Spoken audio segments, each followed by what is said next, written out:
Hello friends, my name is Harshvardhan. Welcome to my channel ethical Harsh. So friends, इस video में हम DVWA का insecure captcha module को हम लो लेवल में सॉल्व करेंगे। तो उससे पहले हम जान लेते हैं कैप्चा होता क्या है। तो गाइज, हमने अक्सर देखा होगा कि बहुत जगह जैसे हम यूज़र नेम और पासवर्ड डालते हैं, उसके बाद ये हमसे एक कैप्चा मांगता है। कैप्चा मांगता है कि यू आर नॉट रोबोट। ये सब चेक करता है कि आप रोबोट मतलब आप कोई बोट तो नहीं हो जो आए हुए हो अपने आप, मतलब कि किसी हैकर ने बोट बनाया तो आप उसको कंफर्म करने के लिए। तो इसीलिए हमारे से कैप्चा मांगता है, डिस्टिंग्विश कर सके कि यूज मतलब रियल यूजर है या एक बोट है ये।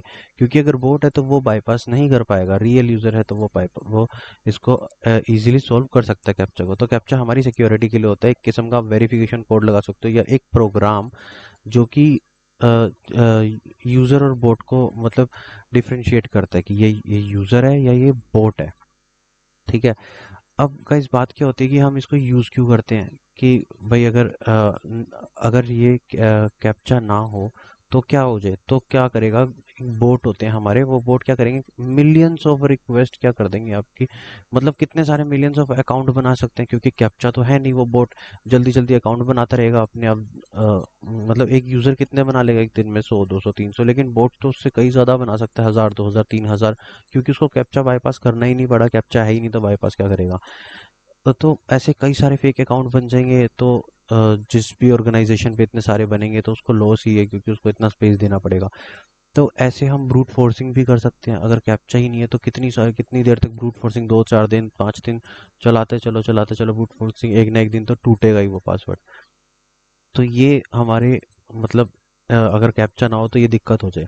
तो हम लो सिक्योरिटी में सॉल्व करेंगे। तो पहले मैं DVW सिक्योरिटी में चला जाता हूँ। तो बेसिक कॉन्सेप्ट तो आपको समझ आ ही गया होगा कि कैप्चा क्या होता है। वैसे अक्सर तो सारे मतलब चीज़ को फेस कर ही चुके होते हैं कैप्चा को, आज की डेट में तो हर जगह कैप्चा है। तो यहाँ पे मैं आ जाता हूँ इनसिक्योर कैप्चा में। तो अब आप देखोगे कि एक कैप्चा का बॉक्स है, ठीक है। एक न्यू पासवर्ड और कंफर्म कंफर्म पासवर्ड है, ठीक है। तो मैं क्या करता हूँ, पहले मैं एक न्यू पासवर्ड में कुछ डालता हूँ और कंफर्म पासवर्ड में डालता हूँ, ठीक है। अब मैंने कैप्चा को टिक नहीं किया और मैं चेंज करता हूँ, तो क्या ये चेंज हो जाएगा। वो कह रहा था captcha was incorrect and please try again. मतलब कि जब मैं कैप्चा का बॉक्स टिक नहीं करूंगा तब तक वो इस रिक्वेस्ट को कैसे आगे फॉरवर्ड करेगा। तो यही अगर मैं यही रिक्वेस्ट इसको एक्सेप्ट करके कर दूं तो करेगा, तो बिल्कुल करेगा, ठीक है। पर मैं ट्राई करके आपको दिखा देता हूँ। यहाँ पे आई एम नॉट रोबोट कर दिया। अब वो कार्स की पिक्चर्स मुझे सेलेक्ट करनी है तो मैं फटाफट कर लेता हूँ और यहाँ पे मैं वेरीफाई कर देता हूँ।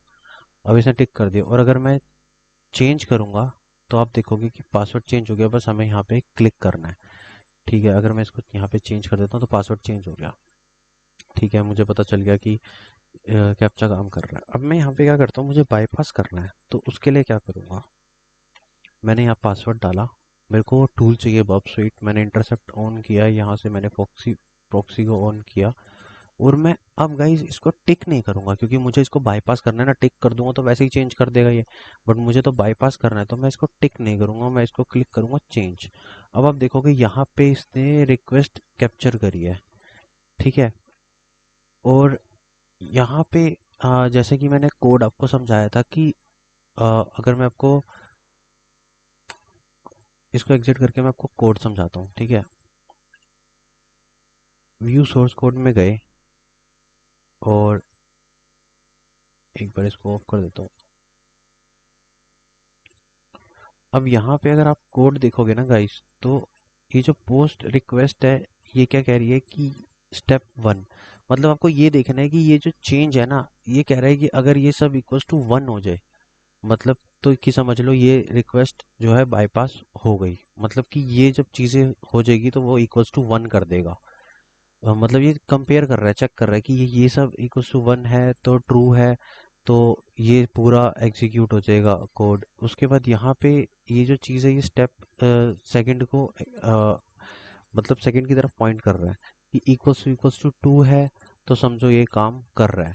तो हमें मेन लॉजिक समझना है कि स्टेप 1 ये है और स्टेप 2 ये है। अगर मैं इन पैरामीटर से ही छेड़छाड़ कर दूं तो क्या ये सब कोड बाईपास हो सकता है? क्योंकि स्टेप 2 में क्या कर रहा है कि अगर ये इक्वल्स टू 2 है, अगर ये रिक्वेस्ट इक्वल्स टू 2 है, कंपेयर कर रहा है, तो वो एसक्यूएल के अंदर जो है यहाँ पे ये पूरा कोड बता रहा है कि वो हमारे डेटाबेस के अंदर हमारे पासवर्ड को सेव कर देगा, ठीक है, अपडेट कर देगा। तो यहाँ पे करने के लिए मैं ABCD लिखता हूँ, ठीक है, और यहाँ पे ABCD न्यू पासवर्ड। अब मेरे को इसको इंटरसेप्ट करना है, तो उसके लिए मुझे गाइज अपने वेबसाइट पे आना पड़ेगा और यहाँ पे इस लैब को मुझे प्रॉक्सी ऑन करना पड़ेगा, ठीक है। अब आप देखोगे कि मैं यहाँ पे टिक नहीं कर रहा, क्योंकि मुझे इसको बाईपास करना। टिक कर दूंगा तो ये वैसे ही अपने आप एग्जीक्यूट हो जाएगा, और मैंने इंटरसेप्ट ऑन किया तो मैं यहाँ पे करता हूँ चेंज। अब यहाँ पे अगर आप इसको नोटिस करोगे रिक्वेस्ट को, तो यहाँ पे आपको मेरा पासवर्ड दिखेगा, एक तो पासवर्ड न्यू ABCD और कंफर्म ABCD, ठीक है। और यहाँ पे आपको स्टेप पैरामीटर दिख रहा है, तो दिख रहा है, तो स्टेप पैरामीटर में क्या देखा था कि 1 और 2, तो मतलब मैं डायरेक्ट इसको 2 लिख दूं तो क्या ये बिल्कुल सर्वर में, मतलब माई SQL डेटाबेस के अंदर क्या ये अपडेट कर देगा? तो मैं चेक करता हूँ। तो मैंने इसको क्या कर दिया, 2 पैरामीटर, मैंने मतलब पैरामीटर टेम्परिंग यहाँ पे खेली और मैंने इसको 2 कर दिया। और अगर आप यहाँ पे देखोगे गाइस, तो यहाँ पे मैंने कैप्चा पे टिक नहीं किया है। कैप्चा पे टिक नहीं किया तो इसको मतलब एग्जीक्यूट नहीं करना चाहिए, बट मैंने पैरामीटर टेम्पर कर दिया, तो क्या ये एग्जीक्यूट करेगा वही देखना है हमें। तो मैं फॉरवर्ड करता हूँ, इंटरसेप्ट ऑफ करता हूँ, और यहाँ पे आप देखोगे कि इसने पासवर्ड चेंज कर दिया, जबकि मैंने कैप्चा पे टिक भी नहीं किया था। तो इस ऐसे हमारा कैप्चा बाईपास हो गया। Thanks for watching my video. Please subscribe my channel for more videos and press bell icon button for new notification.